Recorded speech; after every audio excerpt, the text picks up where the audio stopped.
welcome. Thank you all for coming out. I'm Jen Pye. I'm the director of the Monhegan Museum, and I'm the MC tonight. So tonight's lecture is being recorded by Jim Galvin. Thank you, Jim.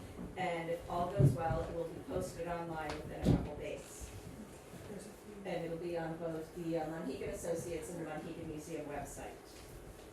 And before we start, I want to thank the Monhegan Museum staff and board, and also the staff and board of the Monhegan Associates for collaborating on these ecology lectures through the summer. So there's also a few workshops that will be happening too. We'd also like to thank the Monhegan House for their support of this lecture series and all of the members of the Associates Ecology Committee. This series highlights the exhibit at the museum this summer, which is called Art, Ecology, and the Resilience of the Main Island, the Monhegan Wildlands. And yes, if you haven't been there yet, which who hasn't been there? Well, great, so hopefully you've all seen the exhibit, but if you haven't and you just don't want to raise your hand, it opens tomorrow at 11:30. And every day, or every weekday, our intern, Holly, who's sitting back there, takes people for a walk into the wildlands so you can see in person some of the things that you're seeing depicted in the artwork and maps and photographs in the exhibition. So don't miss that. That's every weekday at 1 o'clock.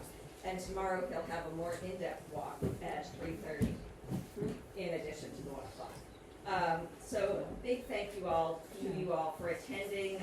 It's your support that makes these lectures possible. We encourage you to support the Wildlands by becoming a member of the Monhegan Associates, and to support the Monhegan Museum by becoming a member. And you can do that at the museum by just paying us a visit, or you can do it on either of our websites. We'll make it really easy. So Matt will be taking questions after his talk. I ask that you please silence your phones so that they don't disturb us while he's talking. But I wanted to share a little bit of background about this summer's exhibition at the museum. And so the show and the accompanying publication are called Art, Ecology, and the Resilience of Main Island, Monhegan Wildlands. And they were created in collaboration with Bowdoin College Museum of Art and a natural sciences professor at Barry Logan at Bowdoin College. So they trace the ecological changes of Monhegan over the years through the lens of art and maps and photographs and scientific research. And the essay that Matt contributed to this publication helps place the formation of the Monhegan Associates, which is one of the most significant events that has affected the wildlands of Monhegan. He helps place that in the context of regional and national land conservation efforts that were happening in the first half of the 20th century. And Matt is Matt Klingle is an associate professor of history and environmental studies and the director of the environmental studies program at Bowdoin College. One of his primary areas of study is environmental history, and his talk tonight is titled Small Island, Big Questions, Monhegan Conservation and the Entanglements of History. It's important to get the commas in the right place. The talk will explore how the history of American conservation reveals triumphs as well as bitter disputes over what nature is worth protecting and who will benefit. Monhegan's own history illustrates these complexities while showing the limits of casting conservation as a simple story of either inevitable progress or unavoidable ruin. So please help me welcome Matt Klingle.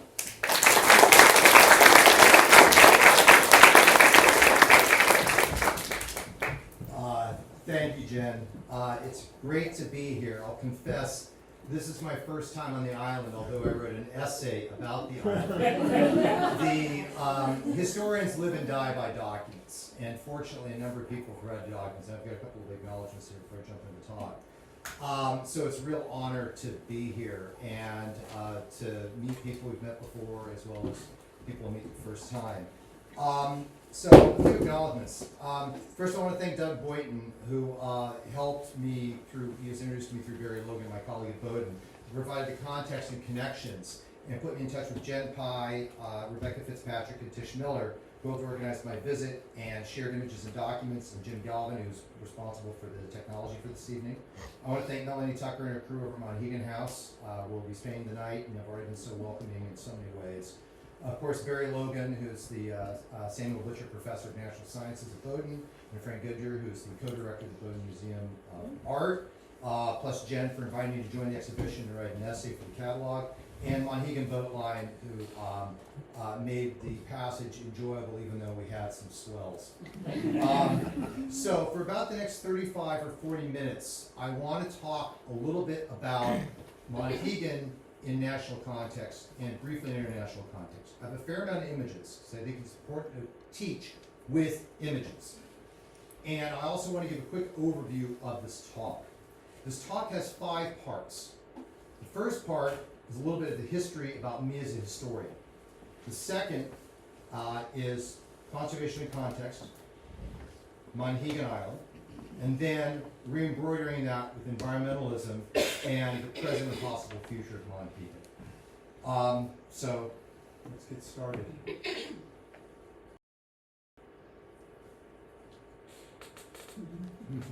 So, that's unnerving.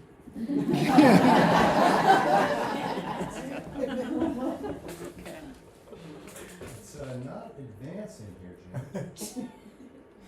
Oh, really? I'll advance it for you. All right, so we're gonna. I mean, you're gonna do a lot of clicking. So click, please. Okay. So, I was born in the shadow of the Wasatch Mountains, a spur range of the Rocky Mountains, the beautiful Intermountain West. And I grew up in what I thought was God's country, and indeed the LDS Church that were part of the Settler Colonial Society in Salt Lake thought the same thing. And I grew up hunting, fishing, skiing, climbing, all around this beautiful area. And one of the people who's instrumental to me, if I get a bit choked up, because this person's very special in my life, is, look again, that gentleman right there in the red. That's Lloyd Elmer Bowman. He left the University of Wyoming a few credits shy at the beginning of the Depression and worked as a surveyor for the Bureau of Reclamation, building dams across the American West to provide water and power for rural Americans. Now, when I was young, I revered my grandfather. But as I got older, I began to question some of his commitments. Because, after all, I considered myself at a young age to be an environmentalist. And as such, I had particular commitments of my own. By the time I got to junior high school, I was particularly ardent about the subject of wilderness. So much so that I wrote, click please. I wrote a letter to the radical environmental journal Earth First newsletter. Earth First, as you might remember, founded by Doug Foreman and a variety of other radical environmentalists inspired by the writer Edward Abbey. Their slogan was "No compromise in the defense of Mother Earth." And, look again, I'm 16 years old and considered my environmentalist ever since I was 8 years old. I consider it a duty to defend our wildlands since my generation will have to live with the mistakes that the present one is making. My support that, plus I have several friends is behind you. Now the funny thing is that I'd forgotten I'd written this letter, and click again. This is me when I had hair, I interned at the environmental newspaper in Colorado, is that a former student of mine, high school student, I taught high school for 4 years in the Bay Area, Keith Woodhouse, who ironically wrote an amazing history of the radical environmental movement in the 1980s called the Ecocentrists, highly recommend it, found this letter in the archives, and then later presented it when he gave a talk at Bowdoin. He also chided me in the talk that most people in the 80s writing to Earth First, which was under FBI surveillance, were smart enough not to use their real names. I, however, was not that smart, but I am living in the archives. Anyway, please advance. So, what happened is that I had a bit of an estrangement from my grandfather. I loved him dearly, but I thought what he was doing was work that was destructive. But then, I got a little bit older. I got a little bit more of education. I went to graduate school. I joined organizations such as the Environmental Leadership Program, which is designed to train diverse leaders from a wide range of socioeconomic, cultural, and professional backgrounds. This guy here, by the way, with bald hair behind him, Stephen Murray, he used to be Chief of Staff to Governor Bobby Jindal of Louisiana. This guy here, John Rowenhorst, former Assistant Director of the Navajo Nation, EPA. This woman here, Tara Wesley, worked at Aveda Corporation. It opened my eyes. It helped me think about how environmentalism is far more complicated than simple categories of good and bad, light and dark, winners and losers, pristine and despoiled. Next slide. My first book, click, Emerald City, I talk about this idea of an ethic of place. Next click. I then went on to write an essay for this anthology for Yale on diversity and future environmental movement. And later wrote a piece for grist.com with a colleague of mine, made all sorts of negative comments because when he asked questions about what it meant to be an environmentalist. I grew. This is my education as a historian.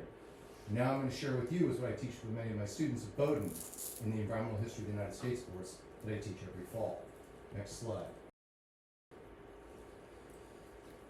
But before I get there, let me talk a little bit about the founding of the Monhegan Associates. It begins with the scion of perhaps one of the most famous people in all of 20th century United States, the avatar of modernity, if you will. Next slide. Keep clicking. Thomas Alva Edison. His youngest son by his second marriage, Theodore Edison, graduated from MIT in 1923. And, next slide, later came to love Monhegan and started acquiring properties here on the island as early as 1929. But perhaps what I found later, after I'd already written my essay, that maybe was a formative moment in Ted Edison's career, was a visit he took out west in 1939 to the national parks, going to Glacier, click, click, Glacier, keep clicking, Tetons, keep clicking, and Yellowstone. Out there, he saw both the grandeur and the beauty of lands in the West, as well as some of the challenges, which I will describe a little bit later in the lecture, about the legacy of the conservation movement birthed during the Progressive Era and spearheaded by such luminaries as President Theodore Roosevelt, Gifford Pinchot, the first head of the U.S. Forest Service, and the noted conservationist and wilderness advocate John Muir. Click again.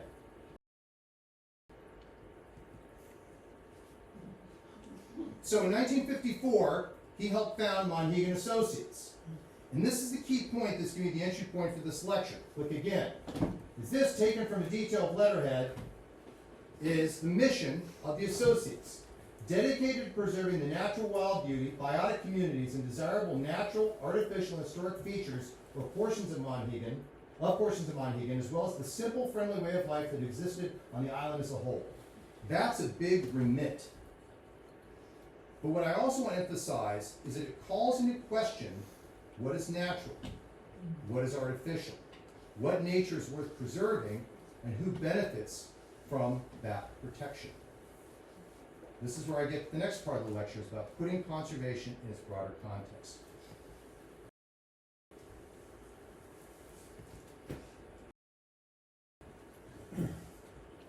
Arguably, conservation has a much longer history in the Anglosphere, what scholars call the English-speaking world. Indeed, with the invasion of what we now call the British Isles in 1066 in the Battle of Hastings, William the Conqueror and his various relatives and scions began to set aside, in a tradition that they brought over as part of the Norman conquest, places in the British Isles that were considered to be royal properties. Forests, rivers, streams, meadows, to conserve them, ostensibly, to help keep them in a particular natural state, but primarily for the purposes of the king, the monarchs, to hunt and fish unimpeded. This tradition continued through the 18th and 19th centuries, leading to the rise of the enclosure movement and the idea that conservation, to conserve, to look backwards in time, was a way of protecting nature for the privileged few. This image here from 1823, showing salmon fishing at an undisclosed river in Scotland, captures that sense. Bring it over to the United States, in which increasingly conservation, also using the well-heeled ideas of fishing as put forward in such noted works as Isaac Walton's The Complete Angler, is a major component of conservation in the United States. But there's also a shadow history here in the United States, just as there was in what became Great Britain. The conservation often meant protecting nature for certain groups, certain individuals, and certain uses. This image here, taken from the 1913 publication by William Temple Hornaday, Our Vanishing Wildlife, Its Extermination or Preservation, captures some of this. Hornaday was the head of the New York Zoological Society, one of the most prominent conservation and scientific organizations of its time and today. But notice the labels here in which he's talking about unsporting hunting. He basically calls against automatic pump and shotguns. We're sportsmen. But here's the key thing to keep in mind. Aliens. We kill the songbirds. In the same publication, he also decried the low-class, poor white hunters, and he used the terminology at the time, Negro hunters, that threaten our national wildlife. Lest you think that this is an aberration, it's also important to keep in mind that most of the national parks in the United States created in the American West were created with two purposes, or more, the two primary purposes. One was the protection of perceived valuable natural resources and wildlife, such as the bison. In 1872, in a far corner of northwestern Wyoming Territory, you have the creation of Yellowstone National Park, in part to prevent here what we see the U.S. Army, which built an encircling road around Yellowstone that today you can use to get everywhere from the hot springs over the Grand Canyon of the Yellowstone, to keep poachers out, make sure the bison were protected. But that road had a second purpose. It also was designed to expel the indigenous Bannock, Shoshone, and other indigenous peoples that had called the Yellowstone region home for millennia. But this also didn't prevent the National Park Service from also using indigenous people, such as the case of Glacier, in this promotional image from 1924, having the Blackfeet dress up in ceremonial dress to help promote Glacier National Park, a park from which they were expelled, a park from which, even though under treaty obligations, they have rights and privileges to hunt and to fish. And to this day, the Nitapi have, to use their indigenous term, have a complex relationship with the federal government when it comes to national parks. But to continue further, it's important to keep in mind that many of the icons of the early conservation movement reflected the ideas at the time that were prevalent and widely held. This person here is Henry Fairfield Osborn. He was president of the American Museum of Natural History. You might know that from Night at the Museum. Now, Osborn helped found the Save the Redwoods League.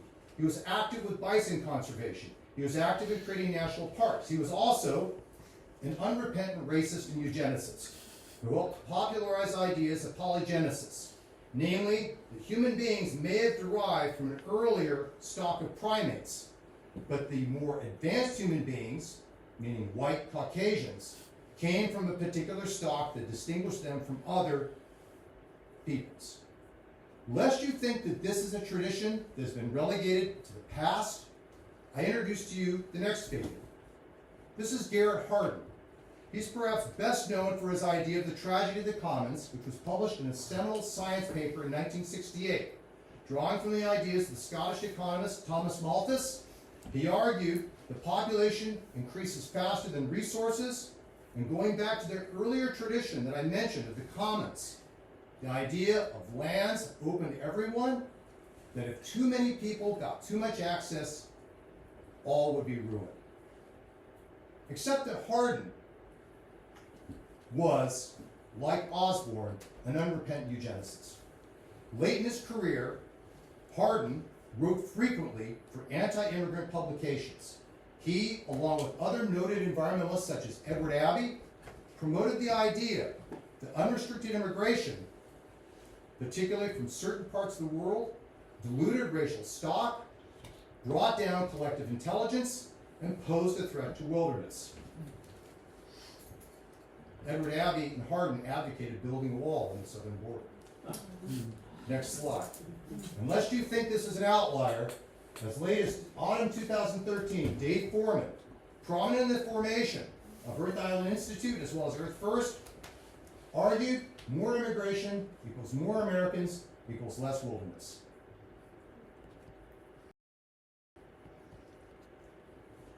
Now, another challenge with the conservation movement is it often is told as a story of principled political leaders holding up the idea of the public good against rapacious, greedy monopolists. No one embodies this idea better than Gifford Pinchot, the Yale and German university-educated forester that became the head of the U.S. Forest Service. Now, Pinchot, in the minds of many, and indeed some of his legacies are laudable and his legacies are important, set aside large tracts of land in the American West, primarily, but also here in New England. Think, for example, Green Mountain National Forest, White Mountain National Forest, etc., is that the idea was to set aside this land for multiple uses. But the challenge is that when seen from one perspective, Pinchot was a proud bearer of the progressive era tradition of fighting big business for the common people. But if you shift your frame to out west, Westerners who depended upon extractive industries such as timber, mining, and grazing saw the federal government basically engaging in an unadulterated land grab, taking away valuable opportunities for a wide range of Westerners to have a chance of building a better life. Theodore Roosevelt was one of Pinchot's biggest allies. And together with Pinchot and others in his administration, over time you begin to have the creation of the very lands that made me happy as a young child and a young man. The lands in the American West. Today, some of the states, such as my home state of Utah, almost 70% of the land in that state is owned by the federal government. U.S. Forest Service, National Park Service, Bureau of Land Management, plus a host of other federal agencies. These lands have proved to be important for a variety of reasons: protecting resources, opportunity for recreation, water, timber, etc. But here's an important thing that many environmental historians have ignored until recently. The reasons I can talk about in question and answer, which is that when you set aside these lands under federal rule, they are no longer subject to taxation on local or county levels. Next slide. Which means that the federal government provides revenue transfer payments. But when things change, such as Asian pine beetles decimate forests and destroy forest stock, policies change around timber or recreation, or timber jobs go overseas as a result of the global nature of the global timber industry, revenue declines. And that means the federal government gives less money to these local communities, and these communities do not have the land surrounding them to put on their tax rolls. This has been exacerbated over the past 20 to 30 years, so much so that counties in places such as rural Oregon, even with the current big, beautiful budget bill just passed, are facing crises so desperate that they're having to make existential choices between funding law enforcement or funding schools. This too is the legacy of Gifford Pinchot and the conservation movement. Next slide.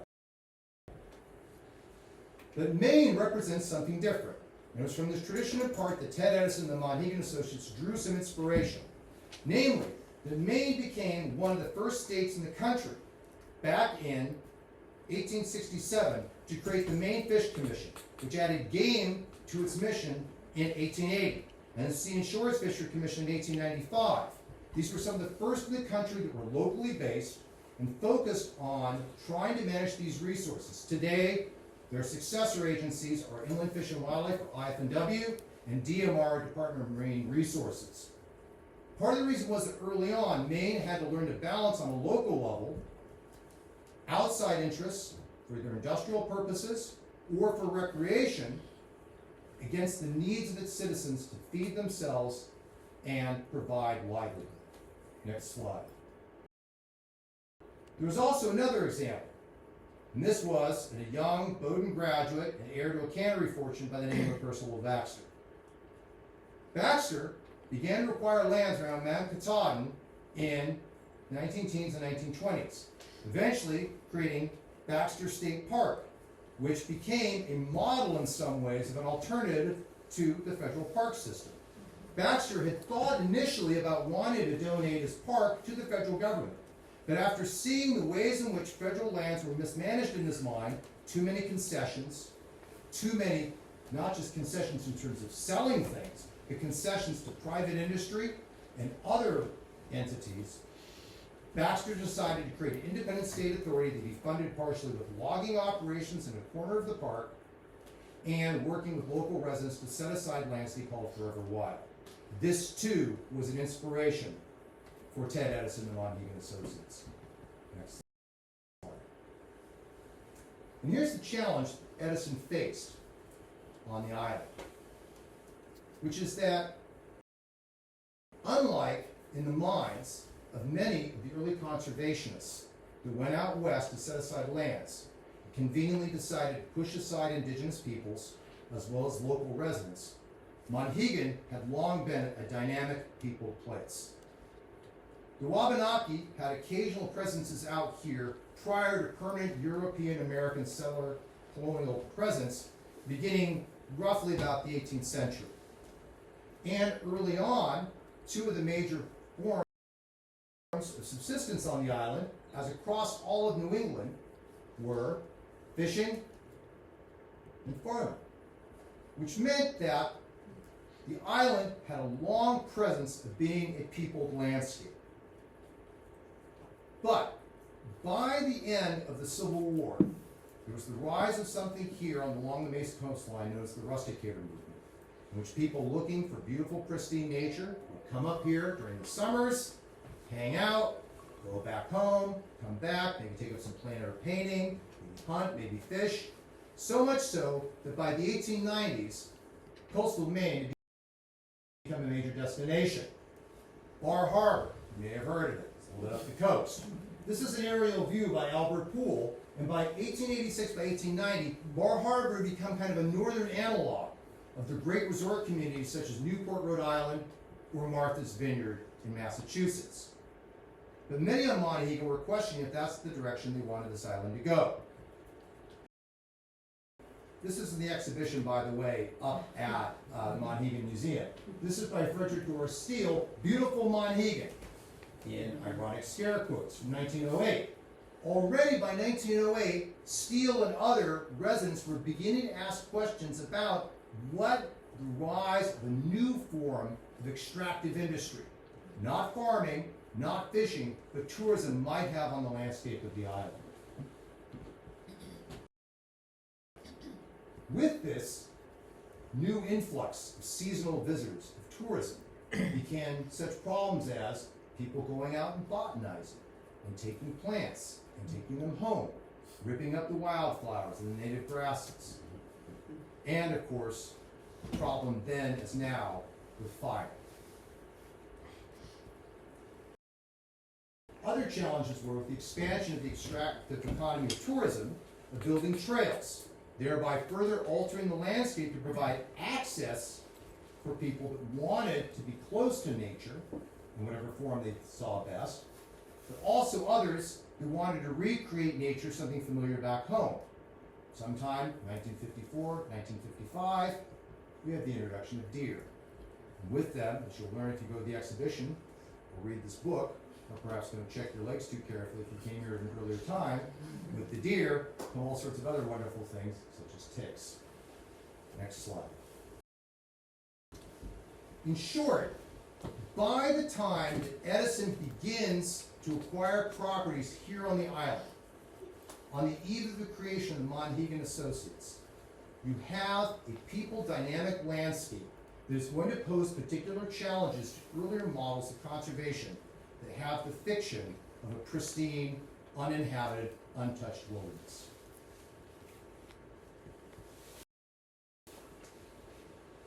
So what does this mean in thinking about the next phase of history? And this is the phase of the environmental movement. Now, as I tell my students, conservation has a particular history rooted in the idea of conserving resources, protecting certain privileges, setting aside places for wildlife deemed valuable and useful. Environmentalism really doesn't begin as a movement until at least the 1950s or 1960s because of the advent of new understandings of science, particularly the new science of ecology, as well as the growing power and importance of that other industry that I mentioned that began to reshape Monhegan shortly after the Civil War, the rise of tourism and outdoor recreation. in this next section of the lecture, I want to talk a little bit about some of the themes that resonate from this history of environmentalism and how they are shaping the decisions about the creation of Monhegan Associates and the present and possible futures ahead.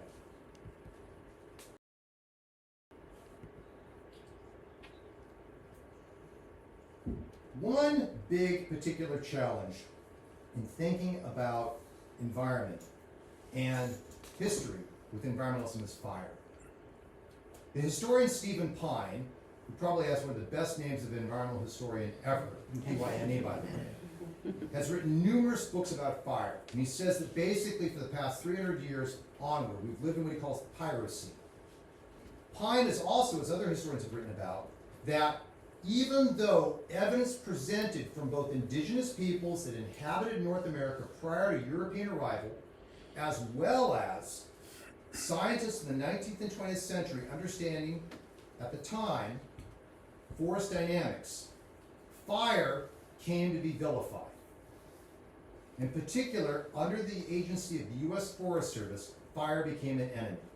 First depicted as a wolf, then later during World War II as something helping our Axis enemies in mortal combat for democracy.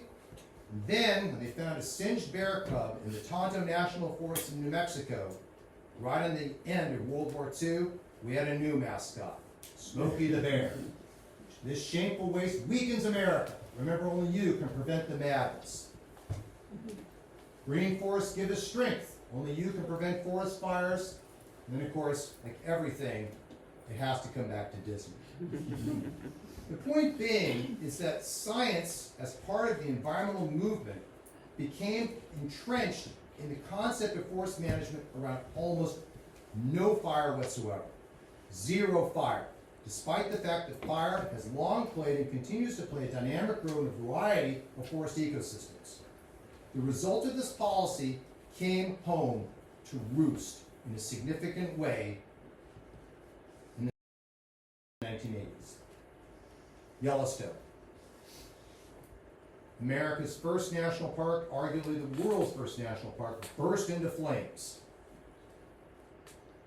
Unless you think that Yellowstone is an outlier, the 1988 fires that forced the National Park Service, the U.S. Forest Service, and other federal agencies in the environmental era to change their fire management policy, we are still living with the legacy of almost a century of near zero tolerance for fire. The Chimney Tops 2 fire started in the Great Smoky Mountain National Park and almost burned down the major city of Gatlinburg, Tennessee, just a few years ago. Lest you think fire is something that is only in the West, it is also in the Northeast and in the South. Another legacy of the environmental movement that also has created complexities that we can see here in Monhegan is in 1964, after several decades of effort by a coalition of ardent preservation advocates, Lyndon Baines Johnson signed the 1964 Wilderness Act.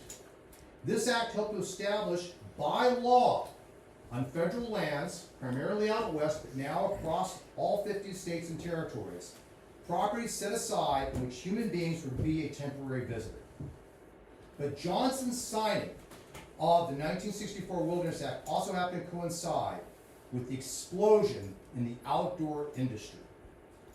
People began to flock to wilderness. They began to seek wilderness.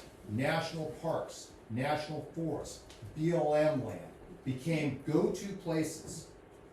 And the advent of new technology, made possible in part by World War II and the Korean War, lightweight aluminum backpack frames, new materials such as nylon, down bags, all made, by the way, often in concert with the U.S. military to help provide our fighting men and women with the material to fight the Axis powers, now became part of the arsenal for weekend warriors going out to seek a wilderness experience. So much so that by the 1970s, Harvey Manning was being asked where all the damn hikers come from.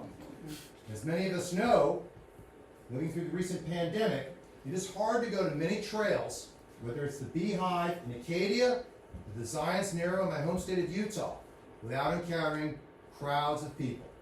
The only difference now is you have to avoid getting whacked in the head with a selfie stick. Next slide. But there's also a third thing, and this is why I came to this idea of environmentalism as a chaos engine, is that if the zero tolerance policy on fire has created forests that are uniquely unstable, if our fascination and fetishization of wilderness as something pristine and inviolate has created in some ways an appetite that threatens to love to death the very places we want to set aside as pristine, it also has created an engine of inequality. This mountain range, the Tetons, is perhaps one of the most iconic in all of the United States. This is from Ansel Adams' famed photograph in 1943, I believe. But today, next slide, this is what the Tetons look like. Private jets, park that is overcrowded and straining. But the next slide is even more telling.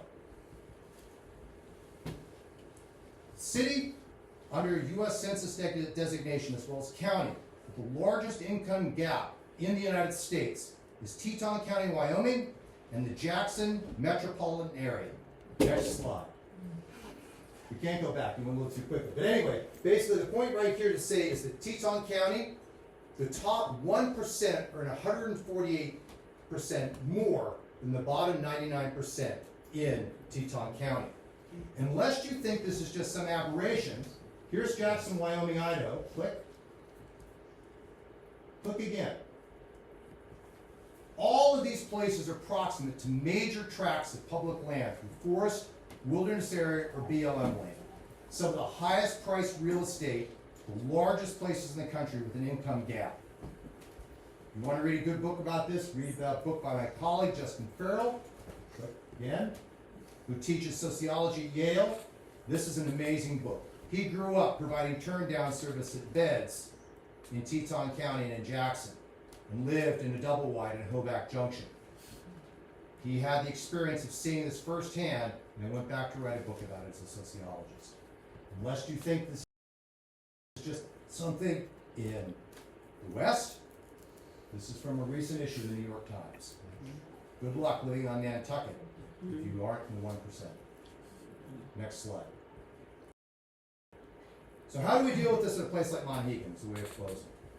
Well, what's been fascinating in writing this history is I came into this expecting a certain story, but the archives surprised me.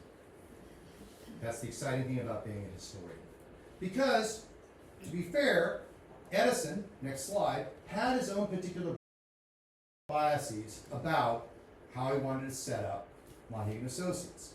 In an early letter to the trustees, he worried that left unmanaged, the island would become something akin to the slums that he saw in many of the national parks. But at the same time, Edison also realized there needed to be pragmatic solutions, as did his successors on the associates. Next slide. No, keep clicking. Trail building. Shore cleanup. Echoing back to the ongoing challenge before and after the founding of the associates, that having people come to the island meant you had to be prepared for maintenance, for repair, and using these as opportunities for community building. Next slide. Also, early on, there were the challenges of clearing invasive species, which have only become more pronounced as we enter the era that biologists and geologists call the Anthropocene, meaning the geologic era in which we have become major agents of biological and geological change on the planet. Next slide. And fire suppression. There's a reason why if you smoke, you're only allowed to smoke in the village. Because on a small island, particularly if you're trying to manage it for a bunch of different resources, managing fire is critical. But early on, and increasingly in recent years, Monhegan Associates have realized that fire cannot be something you just cast aside that will never happen. You try to manage actively as best you can to prevent its worst possible consequences. Next slide. But in the archives, I found something particularly powerful to me as an environmental historian. This is Richard Farrell, writing in the 2018 annual meeting minutes as the vice president. He said something to me that captured my imagination as someone who understands the entanglements of the past and both the opportunities as well as the challenges they pose in the present. The founders of Monhegan Associates, contrary to what they said in the letterhead, had no illusion that the island was a primeval wilderness in 1954. When they spoke or wrote of protecting the island's wildlands, I believe you have to understand it as an aspiration because protecting the wildlands has always included the idea that there would be some human intervention. We maintain trails across the wildlands. We need to be mindful of the danger and take precautions against it. Now I believe that we need to have a conversation about what wildlands mean to us. Is it still our aspiration for them to become as wild with as little intervention as possible? Or do we say we like the way the woods look now? He continued. To make informed decisions about the wildlands, I think we need information from more than one stream. We should certainly take advantage of people in Maine who can advise us. If finding alternative viewpoints means going to greater trouble and expense, I believe that is worthwhile. It's as if he had read, next slide, a famed essay by a senior colleague of mine, William Cronin, who wrote in 1995 a provocative essay titled The Trouble with Wilderness or Getting Back to the Wrong Nature, in which he basically posed the provocative question that when we talk about wilderness, we're basically talking about the ideas in our heads. We're imposing boundaries, as this picture that a former student of mine took in the boundary waters of Minnesota. Wilderness, non-wilderness. Did you know the difference if the sign weren't there? And yet, some of the most pernicious problems we've had around the environmental movement and its consequences have been tied up with this adherence, this blind faith to principles of purity. Next slide.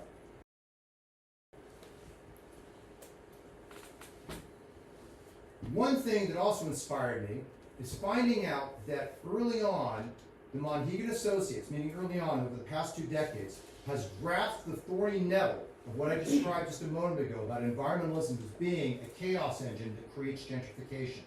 Maine, as you may know, has the highest percentage, look again, of second home ownership in the country. Largest share of vacant homes. It also has a really huge problem, next slide, with affordable housing on islands. But the Monhegan Associates has now begun to ask questions about how to work to preserve working waterfronts, which are disappearing across the state of Maine. A state where 88% more or less of the coastline is privately owned. Next slide. This is an ongoing issue. This is the headline from the Portland Press-Herald just a few days ago. But the fact the Monhegan Associates and other nonprofits in the state, such as the Island Institute, Maine Coast Heritage Trust, and others, are asking questions that are not about pristine wilderness, not just about biodiversity, but also about the human face of who lives in these communities, who gets to participate, and how you create sustainable communities. This is an important step forward in thinking about environmentalism. Next slide. Indeed, what I found on Monhegan in writing my essay is something we teach about in our classes. Does anyone know who this woman is? Who is it? Eleanor Ostrom. Yeah, Ostrom, tomato. Yes. She, late political scientist at Indiana University, go Hoosiers, and like so many great Nobel laureates in economics, wasn't an economist. She got the Nobel Prize for coming up with the idea that overturned Garrett Hardin's Tragedy of the Commons by suggesting instead, next slide, that history shows that local communities living close to the land, close to the water, close to resources and close to one another, with open lines of communication, with trust, with fair and inclusive processes, with systems of governance informally derived and tested again through lived experience, can manage resources effectively. That Hardin was not really correct. Indeed, one of the case studies that Ostrom used in her ethical study governing the commons came here from Maine with the lobster beans. I found in my research here about the Monhegan Associates a germ of something I wrote about in my first book about an ethic of place. One that is grounded in a realistic, chastened, but ultimately more hopeful sense of how to balance human beings and nature. Next slide. It's in ideas such as ostrich that we can find the germ of what helped start the Monhegan Associates and what might help sustain it in the future. We can find here people sitting in a circle in a place such as this, on an island surrounded by a great big ocean, confronting what seem to be relatively small issues but are really big questions. I would argue that by putting the Monhegan Associates in this larger context of environmentalism and its antecedent to conservation movement, with all of its warts, all of its unpleasantries, all of the hard questions we can and should ask of the past, what happens here on this island is a model for how we're going to confront a variety of significant and ongoing changes in an age of climate change, decreasing biodiversity, but also increasing socioeconomic divides and partisan victory. It's here one can argue that small island poses some very important and big questions for all of us.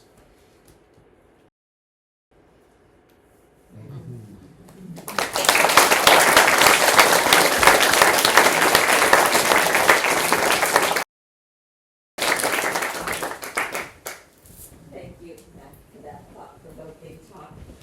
So we're going to take questions for about 15 minutes, probably. So I welcome you to write the questions. Yeah. What's your name, buddy? Tom. Hi, Tom. Hi. Isn't the decimation of the cod fishery off the coast of Newfoundland an example of the tragedy of the commons? Yes and no, because it's a question of also about access. Okay, so it's commons in the sense that there's not restricted points of entry and exit as they're saying in the lobster fisheries. But I'd also argue that if you look at the more complicated picture of the larger history of the cod fisheries, so Jeff Bolster wrote a really wonderful book called This Mortal Ocean, which talks a little bit about the cod fisheries. But one of the things that's important to keep in mind is that with the decimation of the cod fisheries, it's not just simply a question of overfishing. It's also a question of the changes to nearshore habitat that also affected the various food stocks for the cod fisheries. It's also the questions of access with different nations.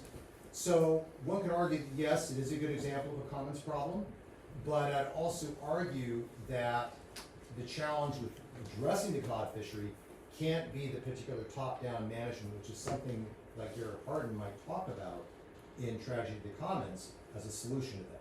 And a good case in point is just ask yourself how well DFO, which is the federal equivalent in Canada for our National Oceanic and Atmospheric Administration, which in part helps manage the fisheries along with the Department of Commerce, how effective have top-down management issues been from DFO in Canada to bring back the cod? Where it's been more effective, I'd argue, and here I'll play to the home crowd, is examples of people like Ted Ames up at Penobscot East Resource Center, or what used to be called Penobscot East Resource Center, where Ted and his colleagues have basically reconstructed using local fishermen's understanding about the way the dams and other things have played out to help create the collapse of the cod population in the Gulf of Maine, and then working with local ground fishermen to help rebuild it. So I would say that the cod fishery is a possible good example of tragedy of the commons, but I'm not so sure that the solution, if there is one to bring back the cod, would be the kind of solution that Hardin talks about in his seminal 1968 paper. Does that partially answer your question? Yeah, no, I agree with you. I mean, there have been solutions that involve fishermen and how to manage their stock, Yep. and those have been somewhat effective.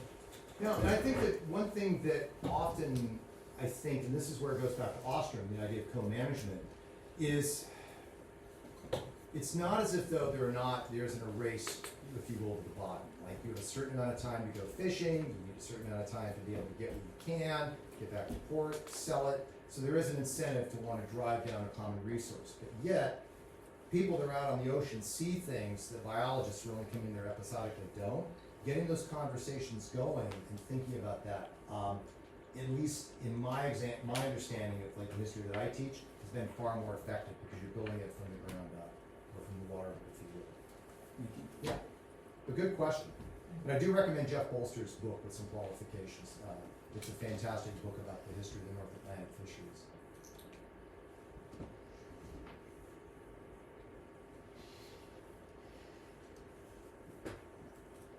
Yeah, what's your name? Mike, Mike, yeah. so, how do you, suggest fire be managed on Monhegan? I mean, it's, Very carefully. I think the challenge you have here is that unlike say out west, you can't have prescribed burns. right. That could get out of hand very quickly. My understanding from what I read in the archives and the conversation with the Maine Forest Service is discussions about moving snares, managing deadwood, trying to basically prevent smoking and such. Others in the island here will probably know far more than I would. What are some of the strategies here for managing fire on the island? Because you can't obviously have controlled burns like out west. I mean, there's a lot, just walking through there's a lot of built-up fuel out there. I think one thing is to actually have active community participation. Because out west, for a long time, the way that fire was managed is that we know better than you because we're coming into the federal government and telling you what to do. What are some of the strategies that have been used here for fire management? I don't know. I'm asking, does anyone here know? So, yeah, Hi. Rebecca, yeah. So since that visit with the Maine State Forest Service, they Yeah. came out and made an assessment of our lands, looked at our trails with us, and also looked at some of the lands that the Monhegan Associates owns Mhm. that abut private property in the Yeah. village. So we've changed the approach to how we maintain our trails slightly. So we're treating all of our trails to serve as ground fire breaks in the way that we're managing them. So it's an ongoing process, but as we work on trails, we're treating them a little bit differently. And then also we have a program where paid staff that work on the trails are working on certain properties, like certain areas of Monhegan Associates lands that abut private property. So we're actually doing clearing Okay. of deadfall, dry brush. So, and that just started, actually this past winter, we did 2 or 3 of the properties. that were- So the idea is Yeah. just to be clear, it's like trails is, clearing out a little bit Yep. more of an actual potential fire break, but then also helping the interface, if you will, between Yes. MAI properties and private abutters to help create a bit more of a buffer. Yeah, and the Monhegan Associates actually funds that, and we Great. hire people to go out. There's 14 properties on the island that kind of fall under that category, so we're clear. There's a couple of your answers there, and that strikes me as a good example of going back to Eleanor Ostrom idea of commons governance, is that it's this partnership and communication about trying to find a spirit level, if you will. Yeah. Laura. Hi, Laura. Hi. I was wondering if you would speculate a little bit about how the move to recognize the personhood or agency of non-human entities as, say, like co-managers of, might complicate or open up new possibilities in the history that you're describing here. Great example of that, of course, is from the country of Aotearoa, New Zealand, where federal courts in that jurisdiction have recognized the indigenous Maori that rivers and watersheds have personhood. It's a really provocative question. One challenge with that, of course, is that I'm going to say something provocative way back.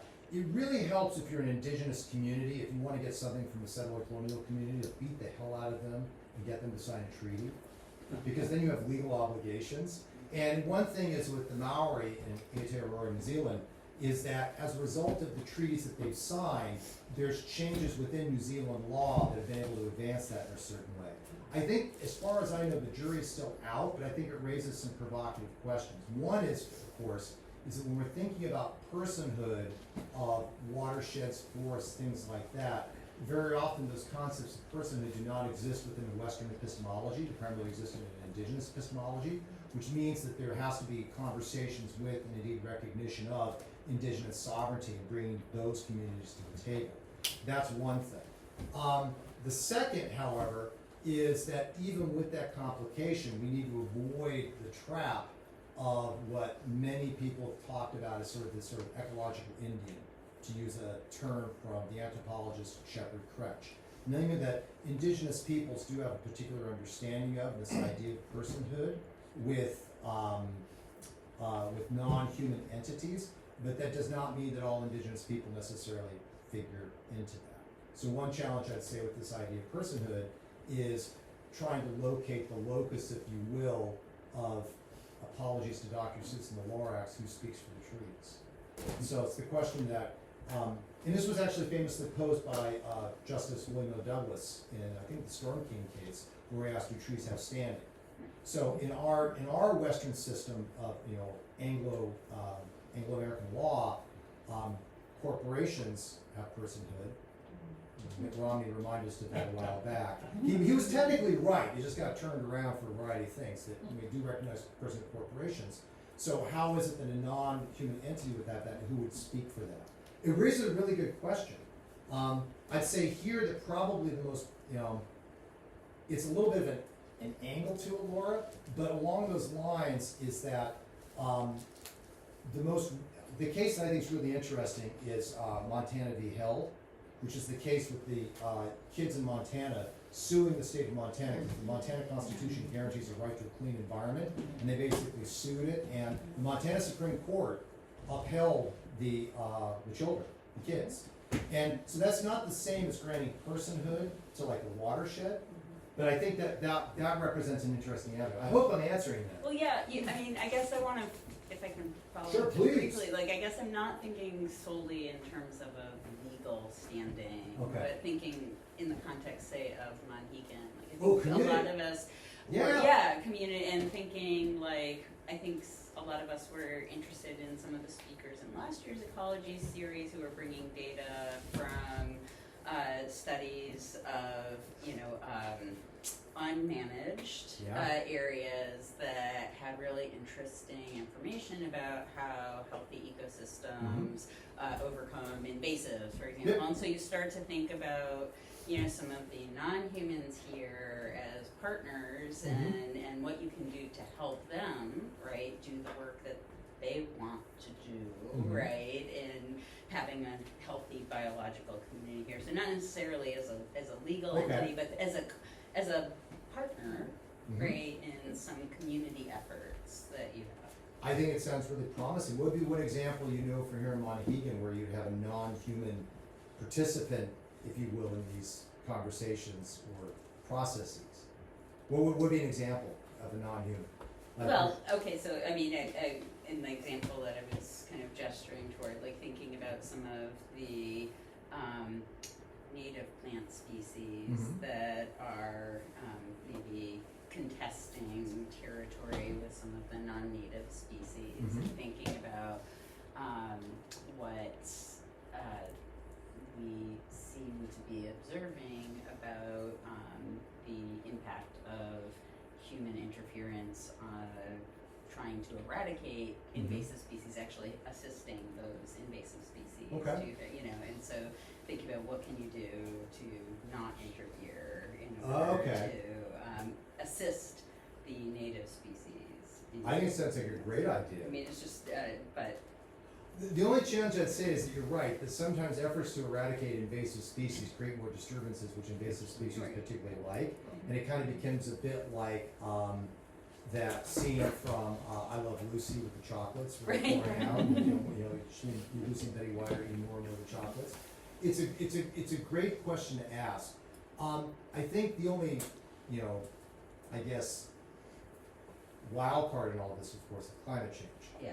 And so that there's all of this. So one thing I'd say is that even when you think you're not actively managing, you're still managing. And that gets back to what I argue is the challenge that Bill Cronin was throwing down in his 1995 essay, is that even when you think you're not managing, you're still managing by default, not managing. So the question is, what would be the appropriate scale?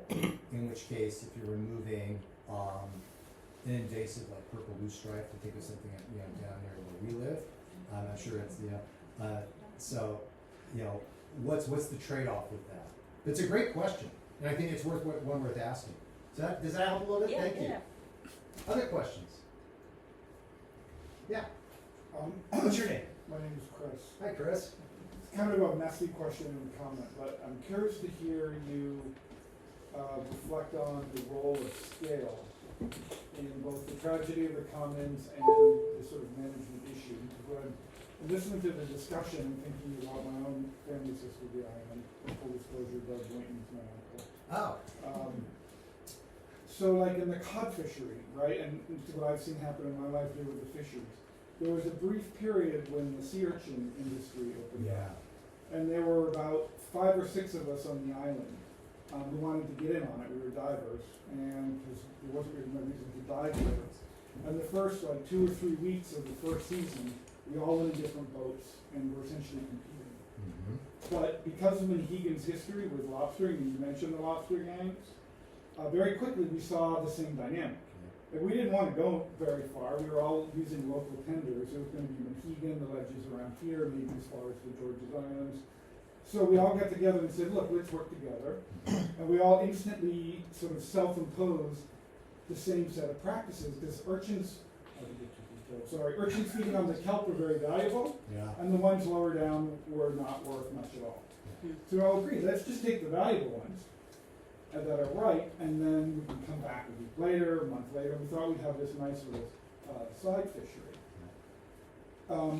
That all collapsed very quickly because there was another model, which were large boats from Portland, with 4 or 5 divers on hookup, and they had no, that's what I'm trying to get to, they had no attachment to place. Yeah. So they would start down east, and they would move as the season progressed along the coast. And from observation, their attitude was, yeah, this one's worth $1.25 a pound, and these are worth 25 cents. But I know there's 10 boats behind me. So if I leave that quarter per pound on the bottom, that's just leaving money for, so I might as well take it all. And so because there was 0, lobster gangs kind of saved the fishery before there was regulation, because you had territories. So you had groups of people, and in the case of Monhegan, although going back so long, self-imposed conservation, because they recognized this is what we got. And if we mismanage it, we will have nothing. So the cod fishery to me is an example of there was no sense of place. So it was that race to the bottom.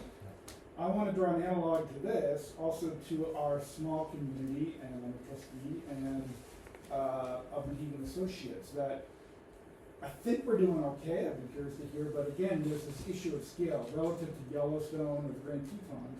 A very small community, very limited entry into who can be an associate, lots of multi-generation people, there's several in the room, who've served, and I think that's a variable in both how the fishery was managed and why Monhegan had self-imposed conservation going back to the 1900s for lobstering, and even how we manage our wildlands. Mm-hmm. So, in whether or not this local control and the tragedy of commons ends up being the success of the commons in a small community, how do you feel like scale, stakeholdership, and sort of attachment to place affects those variables in terms of when it succeeds and when it fails? I think you've identified one of the critiques about Ostrom is that when she's talking about managing common resources, usually the ones that work best in her examples are ones that are bounded by space, bounded by access, bounded by shared interests, bounded by exit and entry, things that go against what the race to the bottom, what many economists and ecologists call the fisherman's problem. So it's a very good question about scale. What I would say are one hopeful example from a place that I used to live in before I came here in the Pacific Northwest, and then the ultimate commons problem. So in the Pacific Northwest, one thing that has been hopeful in the past few decades is the ongoing crisis with endangered Pacific salmon, which face a multitude of challenges. Overfishing is kind of a bit of a cudgel that people throw around. Habitat loss, ocean acidification, the role of hatcheries of diluting genetic stock. One thing that's really changed in a good way was that the culmination of the fights between the state of Washington, the state of Oregon, and indigenous peoples over access to the fisheries.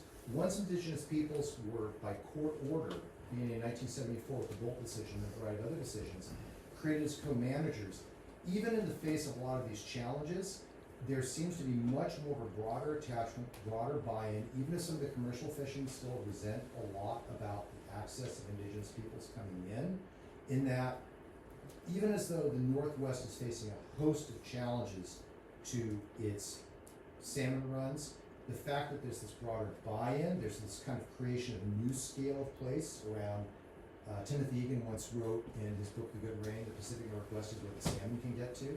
Now there's a lot more people there. There's actually a lot more of an understanding about that. And it doesn't mean it's all happy, happy, joy, joy. Developers don't like when they have to put the sandbags out to prevent sediment going to storm drains. There's no real viable commercial fishery left in Puget Sound because of the limitations of what stock you can catch.